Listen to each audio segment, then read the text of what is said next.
We are Locked On Houston Astros, and we hope that you join us for a daily Locked On Astros podcast. My name is Eric Heisman. You can find me on Twitter at Eric Talk Stros. You can find the show at Locked On Astros.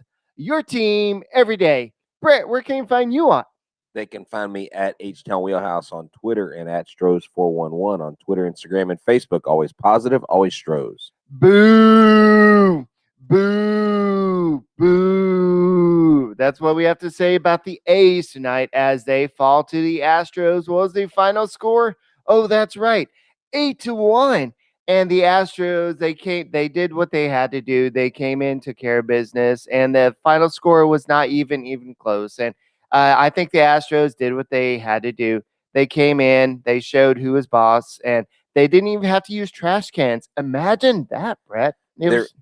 Their fans had to use trash cans. Obviously, they brought them because I'm gonna try to be as positive as possible here because we don't feed off of negativity the way some people do. The Astros just went out and they grinded and they kicked butt. Zach Greinke looked amazing, and they won their 9th straight opening day game in a row. Sorry.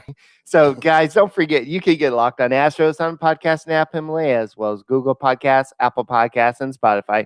And when you get in car, tell your smart device played podcast Locked On Astros. So, guys, the great thing about this restream is you can go ahead and comment. You can go and ask us some questions. What was your favorite part of this game? Was it Michael Brantley's homer? Was it Alex Bregman's homer? Was it how excited that Zach Greinke looked? What was your most exciting part of the game?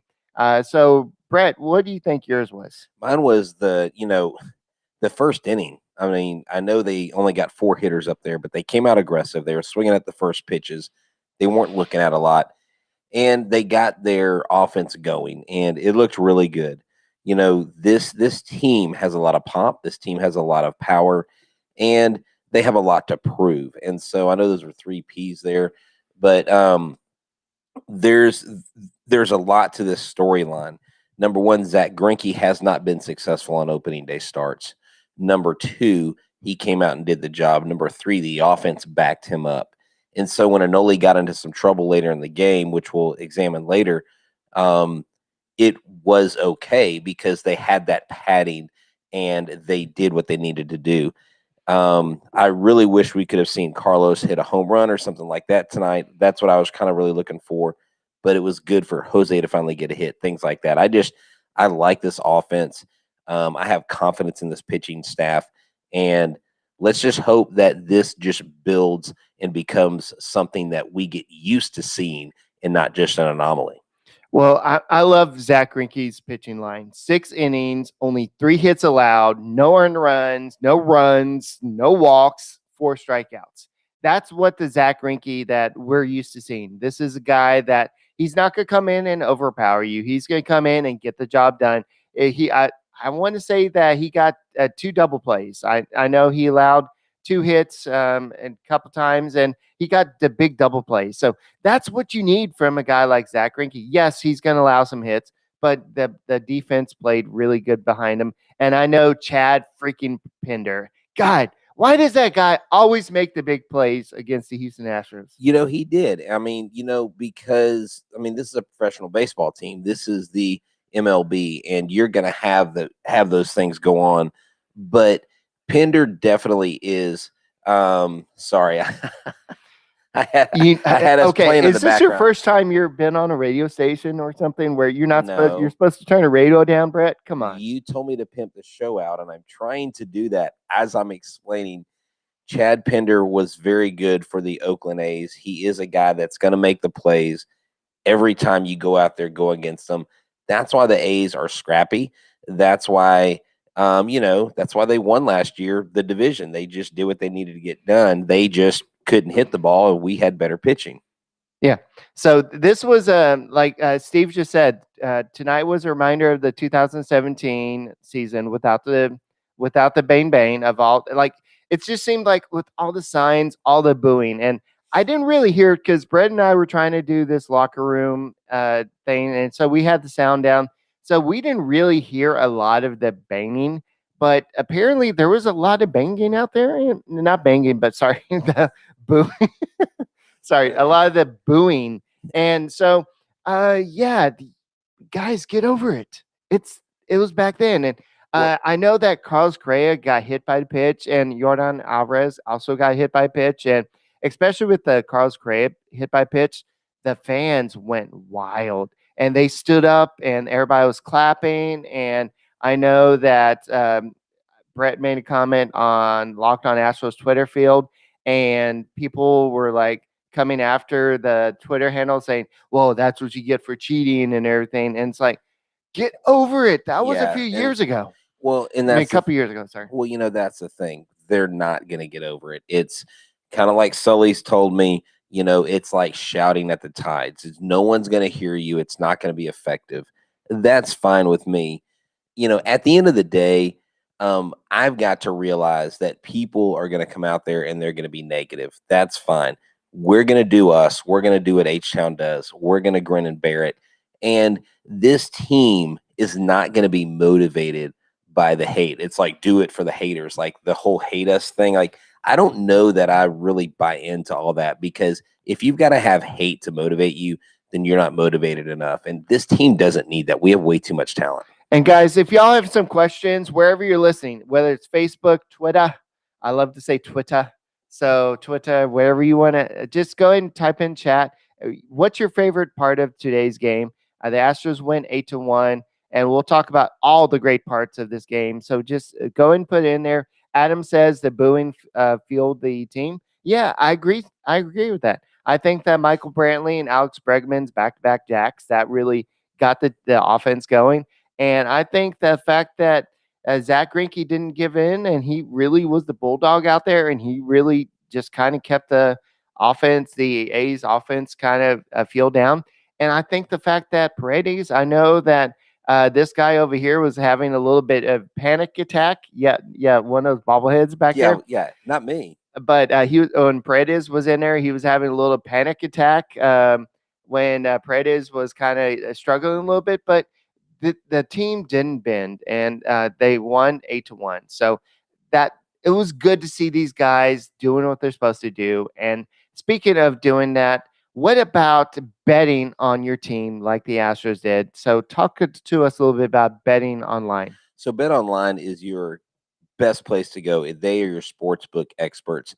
You can go there to bet on anything you want. The Astros, Michael Brantley's average, how many home runs Jordan Alvarez will get, will Lance McCullers or Christian Javier be a Cy Young candidate? There's so many things you can go. Reality TV shows. So go to betonline.ag right now, and you can use the promo code Locked On, and you'll get a 50% welcome bonus with your first deposit. They have all the news, all the highlights, all the stats to get you more money in your pocketbook. BetOnline.ag, your sportsbook experts. And I'm sure if you want to hear about everything that happened today in opening day, you can go look at the Locked On Today podcast and just hear about everything that happened today. And there's some interesting stuff. Clayton Kershaw got lit up. The Yankees. Oh, the Yankees lost? Really? Yeah, they're paper champs. To the Blue Jays? To the Blue Jays, who are going to win the National League East. Let's have a moment of silence for the Yankees losing. All rise. Oh, Judge struck out. Alrighty. All right, guys. So let's get back to the Locked On Astros podcast. So sorry, we had to have a little moment of silence there, but isn't it kind of great that the fact that the super teams out there kind of lost today? You can't buy everything. Well, I mean, let's just all be honest here. It is opening day. It is one game. I mean, even the Seattle Mariners can start off in a 27-30 game beginning of a season and look like they're going to be an eventual World Series champion, and we know that that's not true. And so the thing is, Kyle Tucker today, someone asked about him nearly injuring himself for a fly ball. Look, you want your outfielders going for the ball.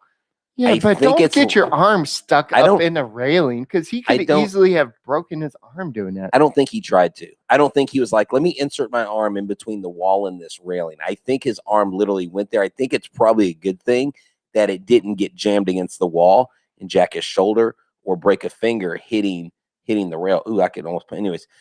So I I'm just Okay, saying it's like let me see if I can fit no, my. it wasn't no. That's being a little melodramatic. That's being a little too that's that's what like Oakland fans would do. Okay, I'm joking.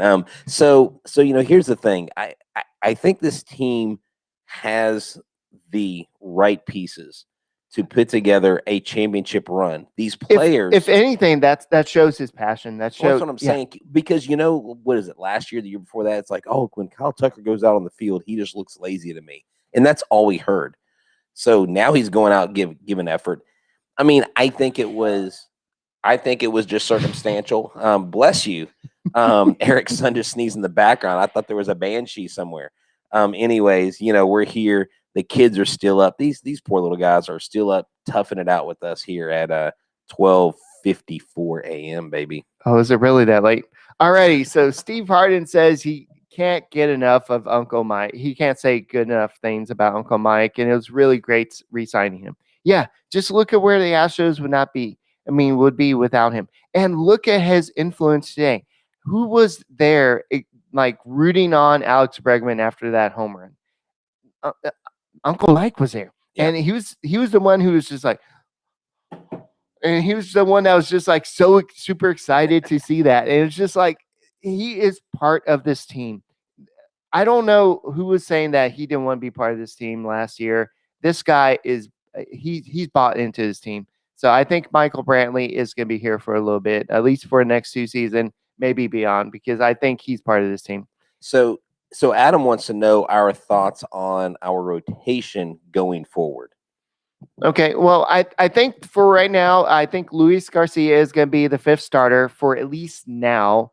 I think Jake Odorizzi is going to be in the future. From what I understand, is that he is going to be inserted somehow in the mix around April 13th. I don't think anybody knows the specifics, but around the April 13th, he's going to be joining the Astros. From what I understand, he's gonna like tomorrow. He's gonna throw a simulated game, and then maybe on the 8th he'll throw another simulated game, or just throw something at the alternative site, and then he may be ready for some type of maybe start or something on the 13th. And I think it's interesting. Corpus Christi is the alternate site until minor league baseball starts up because they push minor league baseball back. I mean, up a whole month. I Right. guess back a whole month. I can't remember which way to say it, but so they'll be there, and they're actually carrying. How many players on the taxi squad are traveling with the team? Is it 8 players? No, 5. Oh, 5 players. Okay, so and those guys are there for COVID protocol reasons, correct? Yeah, mostly. Okay. Yes. Okay. So yeah, and I think that's up from 4. Last year they carried 4. I think they started with 3, then they increased it to 4 like mid-season, and now it's up to 5. And we see why, because what happened in with the Nationals, because I think they started with, I want to say 2 players, and then they had a couple more players test positive. Then they had to cancel the whole game, and then stinks. they could have to cancel the whole series because of COVID reasons. Yeah, that's never fun. It was, what did you think about Miles Straw? Miles Straw had some opportunities to get some big hits tonight.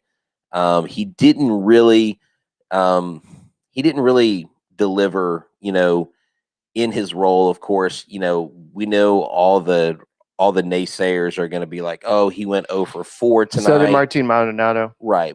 But I'm just saying, like, people like to hyper overreact.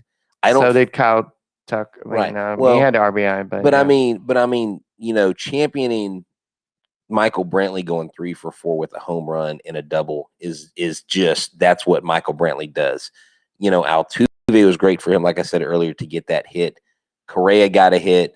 Alvarez got that huge hit. I thought it was going over the fence. Yuli Gurriel looked comfortable at the plate, and so that's a good thing. Seeing those guys, and right here, Steve Harden is saying in the chat, Dusty was 100% right with going with Altuve as his leadoff man. I agree. And Adam, yes, Miles Straw is going to settle in. He's fine. I don't think there's anything wrong with him. I just would like to have seen him get a couple hits, especially when he had the bases loaded. He got frozen with that curveball. I was like, why didn't you swing at that? But Blummer kind of explained it at the end. He said, look, when you got two strikes, you're typically looking for a heater to come in there. And he said he probably was not sitting on a breaking pitch, and that's what froze him. Johnny asked, "Is Bregman okay, or was he just taken out because we had a huge lead?" I am not sure at this moment. I was wondering the same thing, why they took him out. I'm not sure about that. I know that Dusty's speaking right now. I'm sure it's something. Maybe they just took him out, or maybe they just don't want to test a hamstring.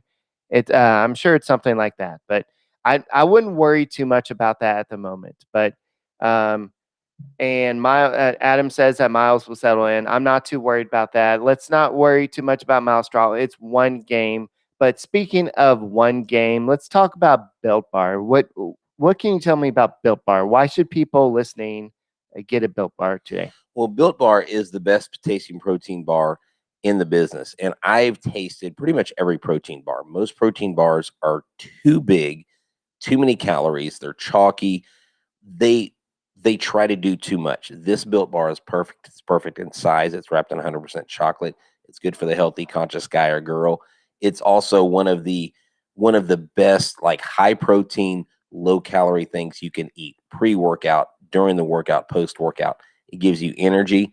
If you go to builtbar.com right now and use the promo code LOCKED15, you'll get 15% off your first order. We swear by them. My son now eats them. He actually loves them. My wife eats them. Our whole family has them. We get Built Bars. We just got like 5 or 6 boxes in, not promotional boxes, boxes that we bought with our own money. Go to builtbar.com and use the promo code LOCK15. You'll get 50% off your first order. All right, guys. And if you're in fantasy baseball, or you just want to know who's the next up and coming star, why don't you go check out the Locked On MLB podcast? Adam Aram Layton, he knows all about all those young stars, and he can kind of give you a hint on who's next. So, um, speaking of which, Derek For Real, I love that name, by the way. He says, "I know it's early, but should we swap Jordan Alvarez and Tucker in the lineup? Thoughts?" I know we talked about the other day on the podcast that Dusty Baker said that he's not going to do a lot of shuffling in the lineup. I think it's early. I know that that Alvarez, he's up on the screen right now. He had 3 RBIs with the double today. He went 1 for 3. I know Tucker had the 1 RBI. It's one game. I think that there's a reason why Dusty Baker put him there. I think over time this will work out. Yes, if this is something that they need to adjust, they will adjust, but we'll see. Yeah, either way, A, they're both left-handers, so you got that going for you. B, if they're both hitting, if they're both doing what they're supposed to be doing, I don't think it matters where they go, because what they're doing is they're trying to provide cover for Bregman and cover for Correa, because they're trying to get those more quality at bats. But then you got Alvarez, and then if Gurriel heats up, I don't think you mess with the lineup too much at the beginning. You've got to see what works. You've got to let it work over at least 2 or 3 series. And I mean, if it totally falls flat on its face, yes. But whether you're hitting 5th or you're hitting 7th, it's never about where you're hitting the lineup. It's what you do with your spot in the lineup. And if your spot in the lineup is your best, like Miles Straw is going to be the best 8th hitter in the league, then I want Miles Straw hitting 8th. I don't want him hitting anywhere else.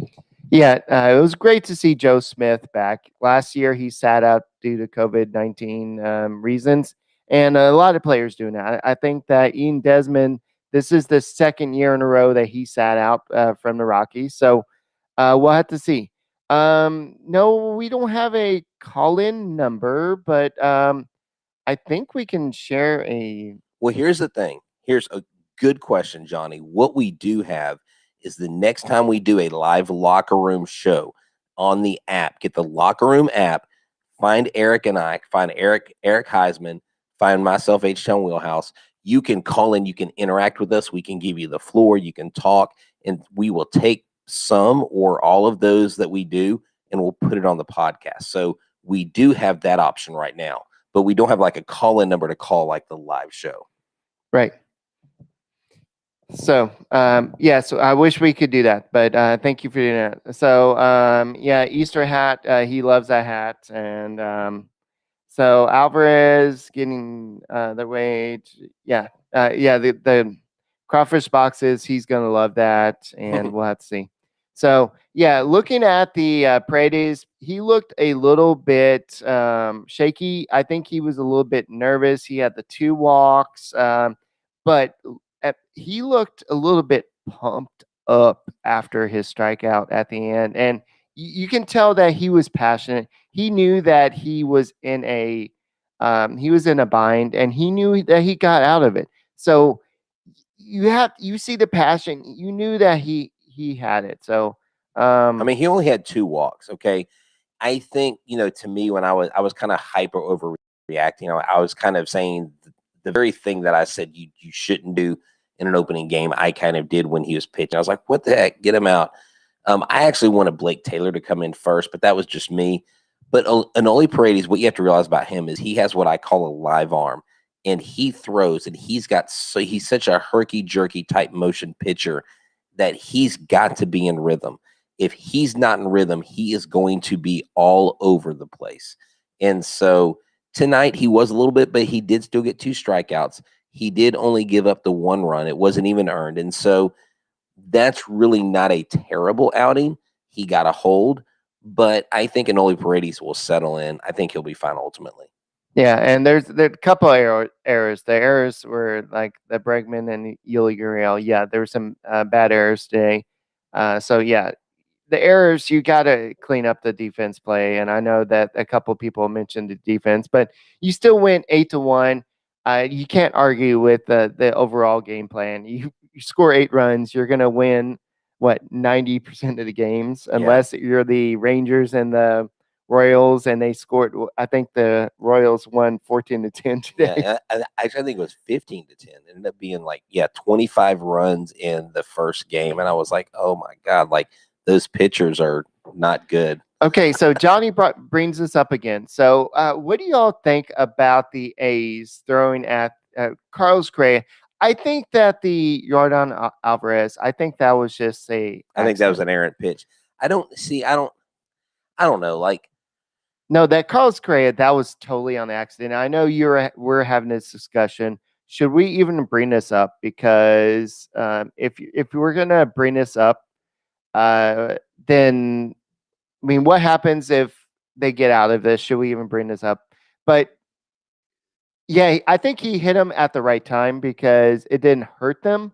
But what if, was it Alvarez who was up? Or who was up after Correa got? Was it Alvarez or? Well, it's right Yeah, there. it was Alvarez. So Alvarez was up and Correa got hit. So that was a very dangerous time. If that was right. on purpose, that was a very dangerous time. Yeah, Alvarez was on it off. It was a. I want to say it was a slider or a curveball. Yeah. I don't know what he threw. I don't know his pitch. I want to say it was a slider. But yeah, clearly when he threw it, I mean, the expression, you can tell by the expression on the pitcher's face, like, oh crap, I hit him. But I mean, Bassett's was. I'm not going to say it was intentional. But remember, last year when the Astros were supposed to be the targeted guys, they weren't even the most hit team in major leagues. They were maybe top 10, but they were nowhere close to number 1 or 2. And so this whole notion that teams are out to hit the players, I think is absolutely absurd. I think it's a little trumped up because last year MLB came out and said you cannot hit the Astros. Well, this year, but they have not said that. I still think it's trumped up, dude. I still think it's overhyped. I really do. I just don't. This lineup, top to bottom, is too powerful for you to be plunking players left and right. I mean, like you said, You plunk Correa, you've got Alvarez coming. All he has to do is put one swing on the ball, and the ball's out of orbit. You know what I'm saying? So for me, I'm going to try not to focus on that as much as I can. Yeah. He said the only thing positive about our Astros getting hit is that it gives us more. But yeah, exactly. That's exactly the point. When he hit him, Eric's like, "Oh, look who's up next." You know, I was like, "True, very true." Okay. How do I get? Oh, okay. Undo that. I'm trying to learn how to do this, and I was like, "What are you doing?" So yeah, so we can actually put up comments that you guys drop in there. oh, that's what I did. So how can I I don't take even his know how you comment out? did it. I was like, "Hey, that's genius right there." Okay, Look so at you. Johnny's comment is up there. So now how to get rid of Johnny's comments? Not that I'm trying to get rid of you, Johnny. Just trying Go to. to the right there. Okay. Hide Oh, message. cool. So hit that. No, not hide. No. Okay. Here, no, this. There you go. No, I was trying to get the comments back in the section. Okay, I think I deleted all the comments. So I deleted all the comments. Oh, So well, if hey, y'all would so like to put comment your again. comments there. This is awesome. I didn't know this. So Well, hey, you know, that's okay. We do appreciate you guys stopping in, especially at 1:09 a.m. Good Lord. I hate games on the West Coast. Why couldn't we be the AL Central? oh, there it Lord. is. There we go. Let's hope it's hype because we don't. Yeah, no, that's the thing. I mean, when you talk about hitting guys, Eric, I mean, these are guys throwing baseballs 90 plus miles an hour. Right. I mean, you can hurt somebody. And I kind of get fans like cheering for it, but really, are we really cheering in 2021 people getting hit on purpose? I mean, that's about as childish and as lame as you can get. Right. I'm going to comment on that.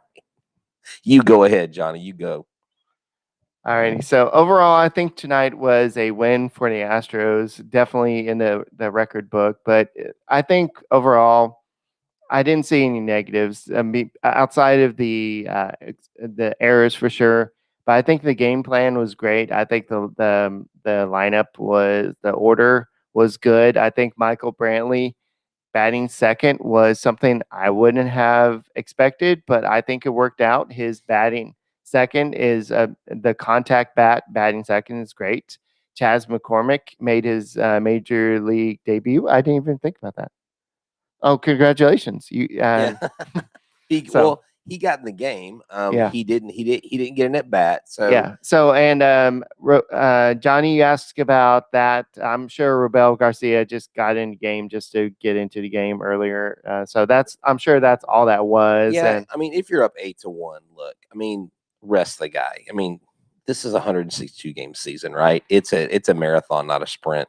Yeah. You don't want him sprinting right now. Right. So, all right. So, who we got tomorrow in the Astros game? I know on the Astros side, we got Christian Javier. This is the guy who I think the Astros are going to be, who's going to be leading the Astros in wins this year. And then we got the young kid, Jesus Luzardo, and he is last year in 6 games, he's got a 1.50 ERA, 16 strikeouts in 12 innings. This is a tough matchup. And what do you got for us? Well, I'm expecting Christian Javier to come out and pick up where he left off. I think he's going to come out and have a great game. Jesus Luzardo, if he's on, he's on. The key thing is to get him out of the game quickly. And if they come out aggressive, I really liked Altuve swinging at that first pitch. I want Altuve swinging at pitches, not letting a whole lot of stuff go by.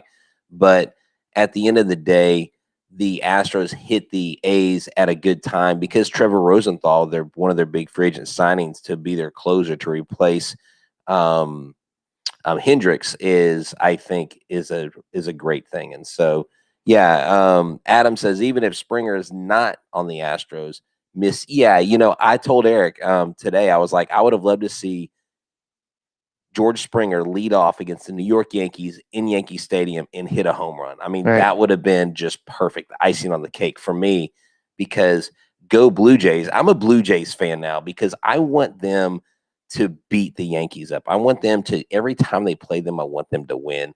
So I'm going to be, I cheer for 2 teams, the Houston Astros and whoever's playing the Yankees. All right. So to kind of close out the show, Altuve was making great contact today, and I know he did get a hit. He had a walk, and so yes, as a leadoff guy, this is the perfect guy for the situation. And so we'll have to see. This is I don't know why we're thinking, oh yeah, let's go with Miles Straw, let's go with Carlos Correa. Jose Altuve's done it before. Why Yeah. not give it to him? So this is makes perfect sense, and it makes I know why Dusty Baker did it. So guys, have a happy Easter weekend. Yeah, definitely. Happy Good Friday, and we get to watch a whole lot of baseball this weekend. And tomorrow's another semi-late game. And my favorite bobblehead in my collection, I would have to say, is this one. It's I guess I'm cheating, but it's my Jeff Bagwell and well, I guess let me go and put that up here.